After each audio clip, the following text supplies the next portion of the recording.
So I've been seeing a lot of people saying that Wuthering Waves will be the new Genshin killer, and I wanted to look at some of its features and basically give you guys my initial thoughts on it by looking at the gameplay, the story, the graphics, and finally the gacha system. The game is coming out in 2 days as of the recording of this video, so I wanted to see if the game would look up to the hype that it's been going over in the past few weeks. I will be basically comparing both gacha games and look at whether or not it really is or could be a Genshin killer. So without further ado, make sure to like and subscribe for more of these types of content, and follow me on my Twitch account as I stream over there every single day except on Saturdays. I also do have a TikTok account where I upload videos of my streaming journey, so if you would like to follow that, that would be also really amazing. I also wanted to give a shout out to Gacha Gamer for providing all this information and to be able to let me make this video. I'll put a link in the description down below for their channel for you guys to check it out. And yeah, without further ado, let's get right into the video. So from the looks of the gameplay, it's going to be similar type of game as Genshin, where you play in an open world platform and you explore, fight bosses, solve puzzles, play side quests, and finally play the story. The cool thing about the game, and from what I've seen people liking, is the combat as well as the mobility. Stamina consumption only happens when you're dashing, so being able to move freely around the map feels kind of good in my opinion. You can also run on the mountains or like on walls, which is also really cool. The fighting in the game also feels kind of nice. It doesn't look as polished as Genshin, where the colors and numbers make the game satisfying, but it is very flashy and exciting to play, just like Genshin Impact 3rd. But to be honest, the thing that I really don't like about the combat is how the numbers show up on the screen. Maybe it's a closed beta thing, or they didn't really fix it until the release, but it didn't really feel the same way as Genshin would show it. It's just a minor thing that I was annoyed about when I was seeing the gameplay, but it would probably get fixed in the near future, so I wouldn't really be worried about that. You also get to play a team of 3 characters where you can only play one on field, and basically you can switch off between them, similar to Genshin and Honkai. Some characters have off-screen effects similar to Honkai, which is kind of nice. So basically it makes it so that rotations between characters become a bit skillful, especially during the end game. The thing that I'll also like about the game is the fact that you can parry attacks, which is kind of nice. It makes the game a bit more challenging to play when you're fighting against bosses, making it obviously a bit more fun. There's also ultimate evasion similar to Honkai, which makes the combat system have a lot more depth to it. I feel like Kuro games really put their hearts and souls into the combat system, so seeing that in a gacha game, it really makes me happy. However, the thing that really intrigues me about the game and made it a bit iffy for me is the artifact system. You basically get artifacts by collecting stuff called echoes around the map. Basically, the monster that you fight in the open world have the chance of dropping some sort of hologram that you pick up and basically use that as an artifact. The main one that you basically use has a special ability that can be used in combat, which is kind of nice. Again, here the artifact system is similar to Genshin, where you roll for stats. So you upgrade the artifact, you roll for stats, and depending if it's good or not, you use it on your character. Again, very similar to Genshin. On that note, it does feel kind of weird that the game is trying to be unique in its own way, where you basically are playing Pokemon, but at the same time you're playing Genshin, where you're trying to roll for stats.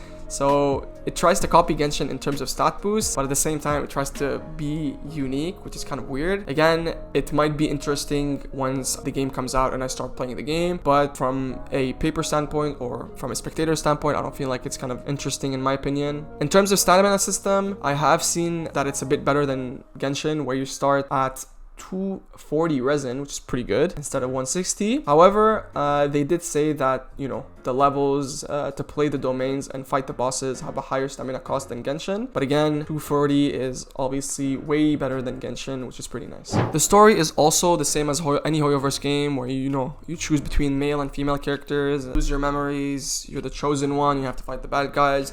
This is very similar stuff, and not really something that we should be looking forward to in terms of main plot. But again, the story might have more depth to it. You know, any game that has a really simple main plot can have more depth to it, so I wouldn't really try to criticize the game just because it has a really simple plot. I haven't looked more into the story since I don't want to get spoiled, but it looked kind of the same way as any other gacha game. Again, it might have more depth to it, but we'll see once the game comes out. The character designs are absolutely phenomenal. Kuro games really outdid themselves in the character designs, which kind of hypes me up to play the game, to be honest. I really liked Ling Yang's design and how he he looked, but I saw that people really, didn't like his gameplay as it felt a bit unpolished. Again, this is closed beta, so it might change in the open beta once the game comes out. I also really like how the new 5-star characters in the upcoming banner look as well.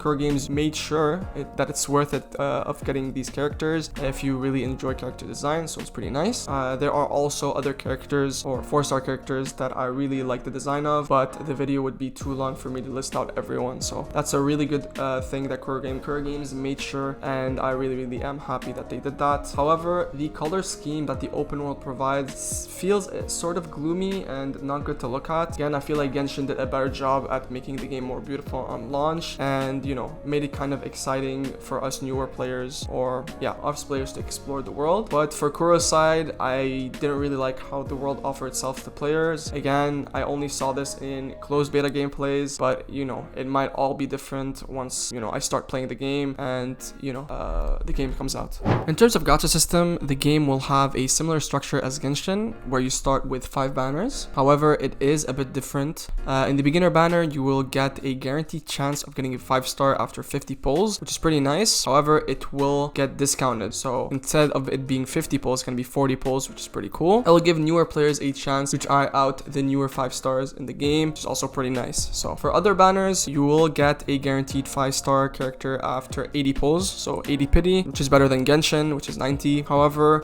you have a 50-50 chance of getting the limited 5-star on the banner, and then a guarantee after pulling for it once again. So this is the similar structure to Genshin, where if you have to gamble a 50-50 chance of getting the 5-star character. If you don't get a 5-star character, the next time you pull for the character again, you're gonna get him guaranteed, which is kind of ass because it makes it so that you have to try and farm more and more for these primo gems just to be able to get the character that you want. This is also similar to Genshin, where I guess it's a tiny bit better. So the weapon banner is also a 80 pull guaranteed 5-star, but you get a 100% guarantee in the limited weapon, which is pretty good. But again, this might be bait similar to Hangout Impact, where you have to pull for the weapon to make the 5-star character good, which might make the the whole gacha experience kind of ass in my opinion. Again, we will see once the game officially comes out in 2 days, and once it comes out, we will see. All in all, the game does have some good stuff going for it, including the combat system, as well as the character design, and probably maybe the gacha, depending on how they do it. However, I don't see this to be a Genshin killer in my opinion. I feel like Genshin has an overall community that is set in stone,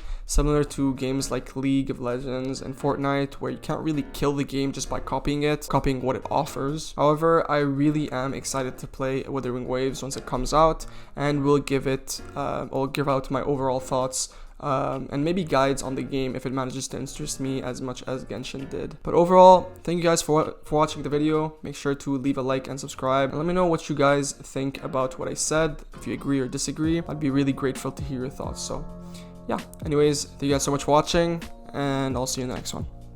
Peace out.